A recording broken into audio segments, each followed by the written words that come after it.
नमस्कार दोस्तों, जय हिंद, वंदे मातरम। आप सभी का स्वागत अभिनंदन है टीटी फैमिली शिक्षकों के परिवार जायसवाल कोचिंग सेंटर पर, पावर्ड बाय शिक्षा ही प्रकाश है।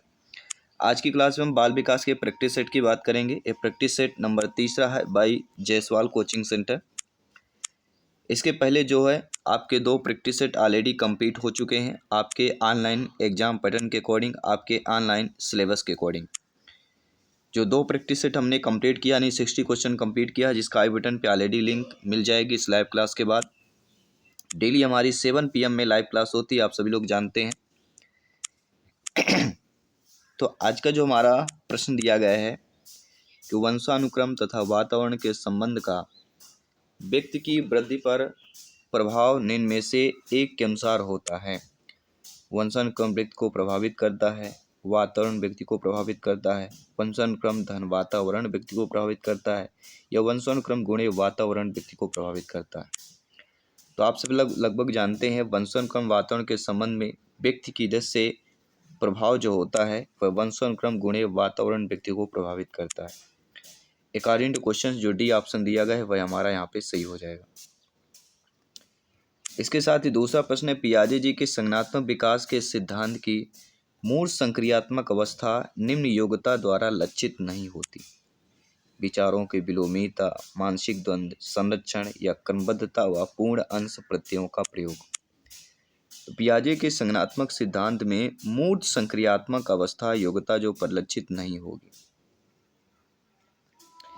देखिए, विचारों में विलोमता, मानसिक द्वंद्वता, क्रमबद्धता, पूर्ण अंश प्रत्ययों का प्रयोग तीनों का होगा, लेकिन जो ऑप्शन नंबर संरक्षण सी दिया गया है तो अकॉर्डिंग टू क्वेश्चन सी आपका लक्षित नहीं होगा। तो सी ऑप्शन जो दिया गया है यह आपका सही हो जाएगा। इसके साथ ही हम बात करते हैं आपके अगले प्रश्न की, इनमें से कौन सा कथन विकास के बारे में सत्य नहीं दिया गया है।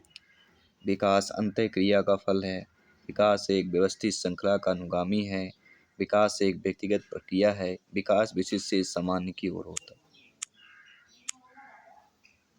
कौन सा कथन विकास के बारे में सत्य नहीं दिया गया।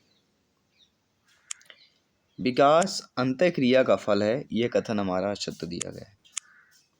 अकॉर्डिंग टू क्वेश्चन हमारा पहला ऑप्शन सही हो जाएगा, क्योंकि विकास जो होता है एक व्यवस्थित श्रृंखला का अनुगामी है, विकास एक व्यक्तिगत प्रक्रिया है, इसके साथ विकास विशिष्ट से सामान्य की ओर होता है, लेकिन विकास अंतःक्रिया का फल है, यह कथन असत्य है। इसके बाद अगला प्रश्न जो दिया गया है आप लोगों की स्क्रीन पर है, आप लोग देख पा रहे हैं। अगला प्रश्न जो पूछा जा रहा है इंटरेस्टेड प्रश्न है कि बालकों की सोच अमूर्तता की अपेक्षा मूर्त अनुभव एवं प्रत्ययों से होती है। तो ये अवस्था जो है 7 से 12 वर्ष है, 12 से वर्ष तक है, 2 से 7 है, या जन्म से 2 वर्ष तक।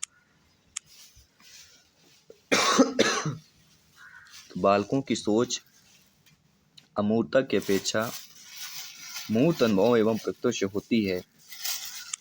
यह अवस्था कहला जाती है आपकी 7 से लेके 12 वर्ष तक की अवस्था, या 7 से लेके 11 वर्ष तक की अवस्था, जीन पियाजे जी की तृतीय अवस्था, जिसे हम मूल संक्रियात्मक अनुभव की बात करते हैं। पहला ऑप्शन यहाँ पे सही हो जाएगा।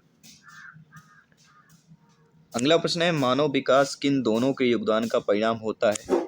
अभिभावक एवं अध्यापक का, सामाजिक और सांस्कृतिक कारकों का, वंशक्रम, वातावरण का, या उपरोक्त में से कोई नहीं।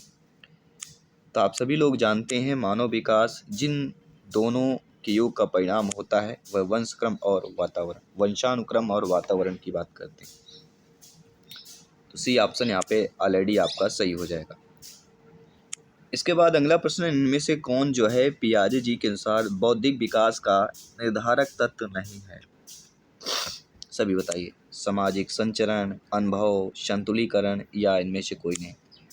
इनमें से कौन जो है पियाजे जी के अनुसार बौद्धिक विकास का निर्धारक तत्व जो है नहीं है। तो आप सभी लोग जानते हैं निर्धारक तत्व के बारे में। तो सामाजिक संचरण, अनुभव, संतुलीकरण, ये तीनों जो हैं जीन पियाजे जी के अनुसार बौद्धिक विकास के निर्धारक तत्व हैं, इसलिए डी ऑप्शन इनमें से कोई नहीं सही हो जाएगा, क्योंकि ये तीनों जो हैं पियाजे जी के अनुसार बौद्धिक विकास का एक निर्धारक तत्व हैं। अगला प्रश्न है, फ्रायड पियाजे जी एवं अन्य मनोवैज्ञानिकों ने व्यक्तित्व विकास की विभिन्न अवस्थाओं के संदर्भ में व्याख्या की है, परंतु पियाजे जी ने क्या कहा है? तो आप सभी लोग जानते हैं पियाजे जी ने विभिन्न अवस्थाओं को समझने के लिए जो है या समझाने के लिए संज्ञानात्मक बदलाव के बारे में कहा। किसके बारे में कहा? जीन पियाजे जी ने संज्ञानात्मक बदलाव के बारे में कहा। ये चीज आपको ध्यान देना है, यानी कि सी ऑप्शन जो दिया गया है वह आपका सही हो जाएगा। अगला प्रश्न, जिन इच्छाओं की पूर्ति नहीं होती है उनका भंडार ग्रह कौन सा होता है? परा, अहम, अहम, इदम या इदम एवं अहम? सभी बताइए। जिन इच्छाओं की पूर्ति नहीं होती उनका भंडार ग्रह पूछा जा रहा है, वह होता है आपका इदम, इद, इद ईगो, सुपर ईगो। तो इद या इदम की बात करते हैं। अगला प्रश्न है, रक्षा तंत्र बहुत सहायता करता है हिंसा से निपटने में, दबाव से निपटने में, थकान से निपटने में या अजनबियों से निपटने में सहायता करता है? तो रक्षा तंत्र बहुत जो है सहायता होता है या सहायता करता है। तो किस प्रकार से सहायता करता है? तो रक्षा तंत्र जो होता है वह हिंसा से निपटने में सहायता करता है। पहला ऑप्शन सही हो जाएगा। अगला प्रश्न है, श्यामपट्ट पर लिखते समय सबसे महत्वपूर्ण क्या होता है? लेखन में स्पष्टता, अच्छी लिखावट, बड़े अक्षरों में लिखना या छोटे अक्षरों में लिखना? श्यामपट्ट पर लिखते समय सबसे महत्वपूर्ण क्या होता है? लेखन में स्पष्टता होनी चाहिए। पहला ऑप्शन सही हो जाएगा। अगला प्रश्न है, किसी विद्यार्थी की सबसे महत्वपूर्ण विशेषता क्या होती है? उत्तरदायित्व की अनुभूति, ईमानदारी, सहभागिता या आज्ञाकारिता? किसी विद्यार्थी की सबसे महत्वपूर्ण विशेषता पूछी जा रही है।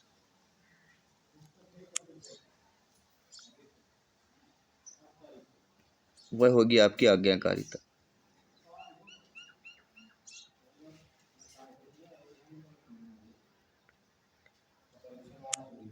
तो अकॉर्डिंग टू क्वेश्चन जो हमारा डी ऑप्शन दिया गया है, क्योंकि आज्ञाकारिता में उत्तरदायित्व की अनुभूति भी, ईमानदारी भी, सहभागिता भी, ये सारी चीज़ें आ जाती हैं, इसलिए आज्ञाकारिता is the right option, is the correct answer हो जाता है। अगले ऑप्शन, विद्यार्थियों में श्रम की स्फूर्ति का विकास करने के लिए शिक्षक अपने ही श्रम में प्रवृत्ति दिखाएगा, शिक्षक श्रम के महत्व पर व्याख्यान करेगा, समय समय पर विद्यार्थियों को श्रम करने का अवसर देना पड़ेगा या विद्यार्थियों को श्रम करने वाले लोगों का उदाहरण देना पड़ेगा।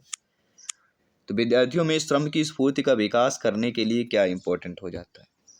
वह आपका इंपॉर्टेंट हो जाता है समय समय पर विद्यार्थियों को श्रम करने का अवसर देना पड़ेगा। सी ऑप्शन सही हो जाए। अगला प्रश्न है, बाल विकास की परिभाषा का अध्ययन क्षेत्र वह है जो मानवीय समर्थों में परिवर्तन का परीक्षण करता है, जीवन अवधि के दौरान व्यवहार की व्याख्या ढूंढेगा, बच्चों के वयस्क तथा वरिष्ठ नागरिकों के साथ तुलना करेगा, किसी बच्चे का संज्ञानात्मक, सामाजिक तथा दूसरे समर्थों का क्रमिक विकास के लिए उत्तरदायी होगा। तो बाल विकास की परिभाषा का अध्ययन क्षेत्र वह है जो, सभी लोग बताइए, जो किसी बच्चे का संज्ञानात्मक, सामाजिक और दूसरे समर्थों का क्रमिक विकास के लिए उत्तरदायी होगा। तो डी ऑप्शन जो दिया गया है वह हमारा यहाँ पे सही हो जाएगा। अगला, प्राथमिक शिक्षा के लिए बाल मनोविज्ञान का ज्ञान आवश्यक है क्योंकि यह बच्चों को अनुशासित करने में सहायता करता है, परीक्षा में परिणाम में उन्नति होती है, यह बच्चों को अभिप्रेरित करने के लिए सुविधाजनक एक तरीका बन जाता है, या यह बच्चों के व्यवहार को समझने में शिक्षक की सहायता करता है। प्राथमिक शिक्षा के लिए बाल मनोविज्ञान का ज्ञान आवश्यक क्यों होता है? क्योंकि बाल मनोविज्ञान के ज्ञान से यह बच्चों के व्यवहार को समझने में क्या है, शिक्षक की सहायता करता है, इसलिए शिक्षक को जो है या प्राथमिक शिक्षा के लिए बाल मनोविज्ञान का ज्ञान आवश्यक होता है। अगला है, मानवीय मूल्यों जो प्रकृति में सार्वत्रिक हैं के विकास का अर्थ है? मृतारोपण के विकास का अर्थ है, अनुकरण का, अंगीकरण का या अभिव्यक्ति का? तो आप सभी लोग जानते हैं, आप सभी लोग ज्ञानी सर्वविख्याता लोग हैं, आप टीटी एग्जाम फतेह करने वाले हैं, तो आप लोग सभी का कमेंट आ चुका है कि मानवीय मूल्यों जो प्रकृति में सार्वत्रिक हैं वे किसके विकास के अर्थ में होते हैं? तो वह हो जाते हैं आपके अभिव्यक्ति की बात करेंगे। कोई भी डाउट हो बेफिक्र आप लोग कमेंट कर सकते हैं। अगला जो प्रश्न दिया गया है, चरित्र का विकास होता है इच्छा शक्ति द्वारा, बर्ताव एवं व्यवहार द्वारा, नैतिकता द्वारा या उपरोक्त में से सभी द्वारा होता है। तो चरित्र का विकास कैसा हो सकता है, आप स्वयं सोचिए। किसी का चरित्र का विकास हम इच्छा शक्ति के द्वारा भी कर सकते हैं। बर्ताव और व्यवहार वो कैसे कर रहा है, उसकी नैतिकता क्या है, उसकी सोच क्या है, इन सभी द्वारा जो है चरित्र का विकास होता है। तो according to question D option जो दिया गया है वह हमारा यहाँ पे सही हो जाएगा। ठीक है, अगला प्रश्न देख लेते हैं। प्रोफेसर जीन पियाजे जी के अनुसार 0 से 15 वर्ष आयु वर्ग के बालक का मानसिक विकास 4 अवस्थाओं में होता है। इनमें से 7 से 11 वर्ष आयु वर्ग के विकास की अवस्था को क्या कहेंगे? तो जन्म से लेकर 15 वर्ष तक जीन पियाजे ने व्याख्या किया है। पहला होता है संवेदी बुद्धि या संवेदी गामक अवस्था, जन्म से लेकर 2 वर्ष तक की अवस्था। पूर्व संक्रियात्मक अवस्था 2 से लेकर 7 वर्ष तक की अवस्था। मूर्त संक्रियात्मक 7 से लेकर 11 वर्ष तक की अवस्था। तो 7 से 11 हमारी कौन हो जाएगी? मूर्त संक्रियात्मक अवस्था हो जाएगी। और औपचारिक या अमूर्त संक्रियात्मक अवस्था जो कि 11 से लेकर 15 वर्ष तक है। यहाँ पे हमारी 7 से 11 पूछी जा रही है जो कि मूर्त संक्रियात्मक अवस्था हो जाएगी। अगला, निम्नलिखित में से कौन शिक्षा मनोविज्ञान की प्रकृति है? कला, विज्ञान, विद्यात्मक विज्ञान या इनमें से कोई नहीं? सभी बताइएगा। शिक्षा मनोविज्ञान की प्रकृति पूछी जा रही है, आप सभी लोग जानते हैं, और वह कहलाती विद्यात्मक विज्ञान। किसकी बात करेंगे? विद्यात्मक विज्ञान की बात करेंगे। अगला, विकास के किस काल को अत्यधिक दबाव और तनाव का काल कहा गया है? किशोरावस्था, प्रौढ़ावस्था, मध्यावस्था या वृद्धावस्था को कहा गया है? तो आप सभी लोग जानते हैं अत्यधिक दबाव और तनाव का जो काल जिसे कहा जाता है वह हमारा किशोरावस्था कहलाता है। 12 से लेके 18 वर्ष तक की आयु की बात करते हैं। तो पहला ऑप्शन अकॉर्डिंग टू क्वेश्चन सही हो जाए। अगला प्रश्न है, पावलोव ने सीखने के अनुबंधन प्रतिक्रिया सिद्धांत का प्रतिपादन पर प्रयोग करके किया था? खरगोश का, चूहा का, बिल्ली का, कुत्ता का? तो आप सभी लोग जानते हैं थार्डनाइक ने बिल्ली पर प्रयोग किया। चूहे पर किसने किया था? चूहे और कबूतर पर? सभी लोग बताइए। तो स्किनर की बात की जाती है, लेकिन जब भी पावलोव ने सीखने का जो अनुबंधन प्रक्रिया का सिद्धांत दिया, जो प्रतिपादित किया, उसमें जो है कुत्ते पर प्रयोग किया गया था। ठीक है, किस पर प्रयोग किया गया? कुत्ते पर प्रयोग किया गया था। अगला प्रश्न है, बच्चे के संज्ञानात्मक विकास हेतु उत्तम स्थान क्या होता है? खेल का मैदान, सभागार, घर होता है, विद्यालय एवं कक्षा का वातावरण होता है? तो बच्चे के संज्ञानात्मक विकास हेतु उत्तम स्थान पूछा जा रहा है, और उत्तम स्थान विद्यालय और कक्षा का वातावरण होता है। According two questions D option is the right answer. अगला प्रश्न है, मानव विकास कुछ विशेष सिद्धांतों पर आधारित है। निम्नलिखित में से कौन सा मानव विकास का सिद्धांत नहीं? प्रतिवर्ती, निरंतरता, अनुक्रमिकता, समान से विशिष्ट? तो मानव विकास कुछ विशेष सिद्धांतों पर आधारित है। मानव विकास का जो सिद्धांत नहीं है, तो सभी लोग जानते हैं समान से विशिष्ट है, अनुक्रमिकता है, निरंतरता है, लेकिन मानव विकास आपका प्रतिवर्ती नहीं होता है। तो मानव विकास का कौन सा सिद्धांत नहीं है? प्रतिवर्ती सिद्धांत नहीं होगा। तो अकॉर्डिंग टू क्वेश्चन कौन सा ऑप्शन सही हो गया आपका? पहला ऑप्शन सही हो गया। नो डाउट सारी चीज़ें आपकी समझ में आ रही धीरे धीरे। अगले प्रश्न की बात करेंगे। पियाजे जी के अनुसार विकास की पहली अवस्था जन्म से लगभग 2 वर्ष आयु के दौरान बच्चा सबसे बेहतर सीखता है। भाषा के नए अर्जित ज्ञान के अनुप्रयोग द्वारा, इंद्रियों के प्रयोग द्वारा, निष्क्रिय या नेचुरल शब्दों को समझने के द्वारा, या अमूर्त तरीके से चिंतन द्वारा। तो पियाजे जी के अनुसार विकास की पहली अवस्था जन्म से लगभग 2 वर्ष की आयु के दौरान बच्चा सबसे बेहतर जो सीखता है वह इंद्रियों के प्रयोग के द्वारा सीखता है। इसलिए इस अवस्था को इंद्रिय जनित गामक अवस्था भी कहा गया है। अकॉर्डिंग टू क्वेश्चन जो है हमारा, जो यहाँ पे बी ऑप्शन दिया गया है वह हमारा सही हो जाएगा। आई होप सारी चीज़ें क्लियर हो रही हैं। अगले प्रश्न की बात करते हैं। सबसे अधिक गहन और जटिल समाजीकरण होता है प्रौढ़ावस्था के दौरान, व्यक्ति के पूर्व जीवन में, किशोरावस्था के दौरान, या पूर्व बाल्यावस्था के दौरान होता है? तो सबसे अधिक गहन और जटिल जो समाजीकरण होता है वह किसके दौरान होता है? तो आपके किशोरावस्था के दौरान होता है। किशोरावस्था, भटकने की अवस्था, आंधी तूफान की अवस्था, ये सारी चीज़ें आपकी इसी में आ जाती हैं। अगला प्रश्न है, अवधारणाओं का विकास मुख्य रूप से हिस्सा है सामाजिक विकास की, संवेगात्मक विकास की, बौद्धिक विकास की या शारीरिक विकास की। तो अवधारणाओं का विकास मुख्य रूप से किसका हिस्सा हो जाती है? तो वह आपका बौद्धिक विकास का हिस्सा हो जाती है। अकॉर्डिंग टू क्वेश्चन जो सी ऑप्शन दिया गया है वह हमारा सही हो जाएगा। बच्चे के उचित विकास को सुनिश्चित करने के लिए उसका स्वस्थ शारीरिक विकास एक महत्वपूर्ण पूर्व आवश्यकता है। यह कथन सही है क्योंकि शारीरिक विकास विकास के अन्य पक्षों के साथ अंतः संबंधित है। यह गलत है क्योंकि शरीर विकास विकास के अन्य पक्षों में किसी भी प्रकार से प्रभावित नहीं होता। तो बच्चे की उचित विकास को सुनिश्चित करने के लिए उसका स्वस्थ शारीरिक विकास एक महत्वपूर्ण पूर्व आवश्यकता है। पूर्व आवश्यकता मतलब समझ लीजिए, अगर उचित विकास चाहना है तो स्वस्थ शारीरिक विकास उचित विकास के पहले महत्वपूर्ण है। पूर्व आवश्यकता मतलब समझ लीजिए पहले शारीरिक विकास महत्वपूर्ण है। शारीरिक विकास होगा तो बच्चे का उचित विकास होगा, यानी कि सही दिया गया, क्योंकि विकास क्रम में शारीरिक विकास सबसे पहले स्थान पर आता है। शरीर का विकास होगा तो सारी चीजें विकास होगी। ठीक है, तो डी ऑप्शन यहाँ पे अकॉर्डिंग क्वेश्चन हमारा सही हो जाएगा। अगला प्रश्न है, बच्चे के विकास के सिद्धांतों को समझना शिक्षक की सहायता करता है। शिक्षार्थियों की भिन्न अधिगम शैलियों को प्रभावी रूप में संबोधित करने में, शिक्षार्थी को सामाजिक स्तर को पहचानने में, शिक्षार्थी को आर्थिक पृष्ठभूमि को पहचानने में, शिक्षार्थियों को क्या पढ़ाना चाहिए औचित्य स्थापित करने में।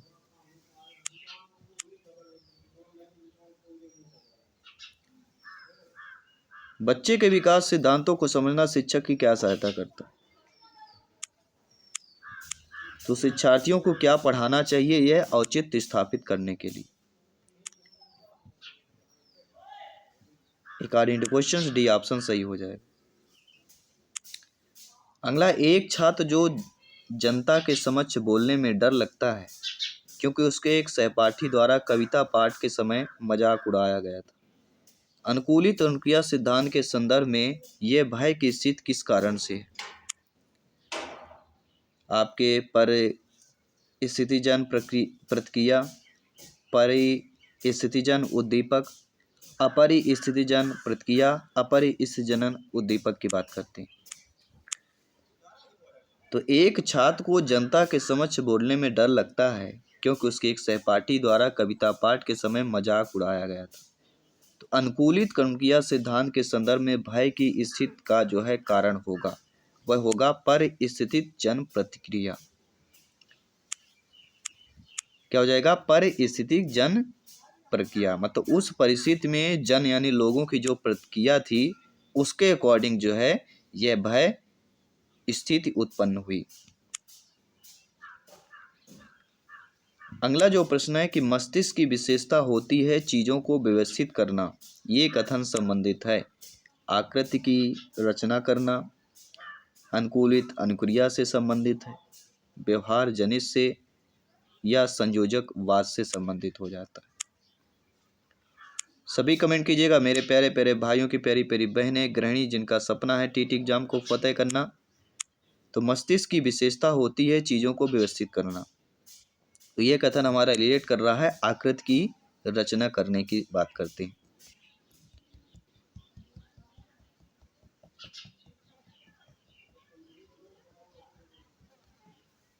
तो सारी चीज़ें क्लियर हो गई। इसके बाद आता है आपका 90 नंबर क्वेश्चन, 30वां प्रश्न इस पार्ट का।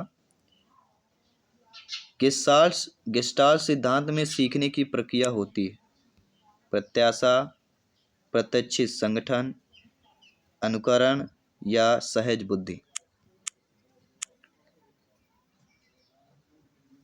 गेस्टाल्ट सिद्धांत में सीखने की प्रक्रिया की बात कर रहे हैं, सभी लोग बताइए। तो गेस्टाल्ट सिद्धांत में सीखने की प्रक्रिया की अगर बात करते हैं तो इसका राइट ऑप्शन क्या होगा? ये प्रश्न आप सभी लोगों को कमेंट करके बताना है कि गेस्टाल्ट सिद्धांत में सीखने की प्रक्रिया होती है? मॉक क्वेश्चन ये आपके स्क्रीन पर दिया जा रहा है। आई होप सभी प्यारे मित्र अच्छे तरीके से समझेंगे, फीडबैक करेंगे। मैं आपके साथ जसवाल सर मिलता हूँ आपके अगली डेली 7 PM में लाइव क्लास के माध्यम से। सभी मित्रों को जय हिंद, वंदे मातरम, धन्यवाद सभी का।